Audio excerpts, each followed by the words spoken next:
It was a great adventure, actually, with a panel of people that I didn't really know. I knew the convener, McKenna, but the others I hadn't met before. And it was a wonderful group of people to work with, and the collaboration and the kind of conversations that started to happen about what makes good architecture, how do we evaluate projects in different locations across the country was fascinating, challenging, interesting, and in many ways we found a kind of common language of beginning to understand what it was we thought would be significant at this time. I think the team brought many different perspectives to the way that we saw things and what was of critical value to each of the team members. So we had different lenses through which we used to evaluate these things, and in some ways collaborating through those different lenses gave us quite a deep understanding, or layers of understanding, which meant that we could really get a feel for the project from multiple perspectives. So it was never that there was one person that was a kind of a leader and there was a common set of themes that we used to adjudicate. We did have an underlying matrix that we were looking at, but I think that we were really looking for something which dealt with, had some depth to it. I mean, certainly my interest is in architecture which has depth and character, and in some ways the character of a building which grows out of the environment that it's in, wherever that environment is, whether it's an urban place, whether it's a natural environment. You know, that first of all there's a sort of a deep fit, a deep connect with the place that it's from. So I think that kind of local identity, that sort of sense of a kind of regional connection that it had was really important for all of us, I think.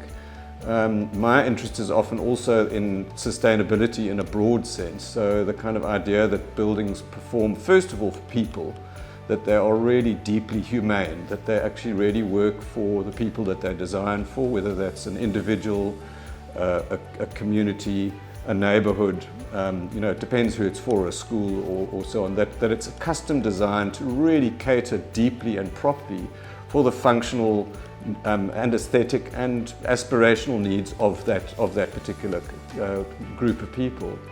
And then the other aspects of sustainability really are around things like the orientation and the kind of simple architectural kinds of ways in which we cope with dealing with energy, dealing with materials, dealing with orientation, allowing sun in certain times and excluding it at other times. That the passive design of the envelope, for example, and the way that it's orientated and how the building actually manages that relationship to its environment is seen as something that was very important.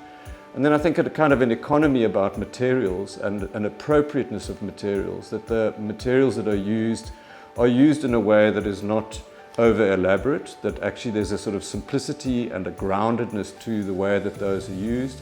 And there's an economy, that there's not just a consumptive kind of approach where you just use everything, you bring as many aspects into it. So I think that sort of ties into the idea of simplicity, that in some ways the idea of buildings which have a calmness, and that they're not all about fireworks, that they're actually about feeling comfortable where they are for the people that they're for, and they do all of that elegantly. And there were some shining examples of architecture which has been designed to be inclusive, to aim to address some of the issues of poverty in our country.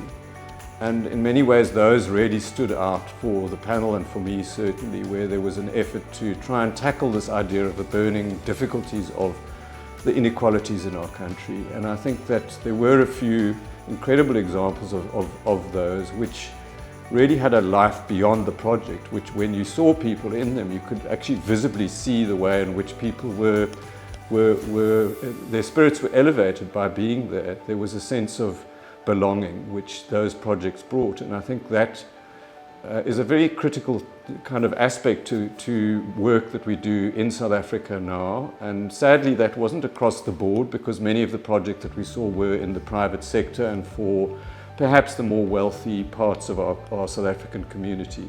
So it would be nice to see more of that kind of work, to see architects working towards an end of trying to improve the country, actually putting ourselves in a position where we really try to tackle some of the burning issues of our country at this stage. One of the things that I look for, is the kind of timeless quality that buildings may have. So the sense that they really belong to a particular place and to a particular group of people. I think there was quite a diverse group of projects, some of which seemed to be sort of fairly fashionable ways in which they were handling materials, for example, in different buildings. So the classic, in the domestic kind of residential space, there were quite a few buildings which had steel-clad barn-type buildings with flat roofs and shutters and so on. And a lot of them are very skillfully done, but there was quite a strong theme in some ways in terms of the materiality. It seems quite sort of fashionably with clipped eaves and quite a very sort of stylish photographic kind of architecture, which appears quite not governed, but sort of quite developed by the sort of digital way of producing architecture. There were others which had a more handmade feel to them. So there were a few buildings that tackled sort of using more timber and natural materials like rammed earth or clay or brick. And those often had a quality to them which felt a bit more handmade, felt a bit more often of the place that they were in, rather than seeking a kind of a new international style, a kind of a global identity, but rather looked for something local and authentic. One of my key interests is quite a subtle dimension of architectural design, is how buildings have a quality to them which facilitates people's lives in quite ordinary ways, but in quite surprising ways, and that it actually does things quite simply. It responds to simple needs, but addresses those in great depth and great detail.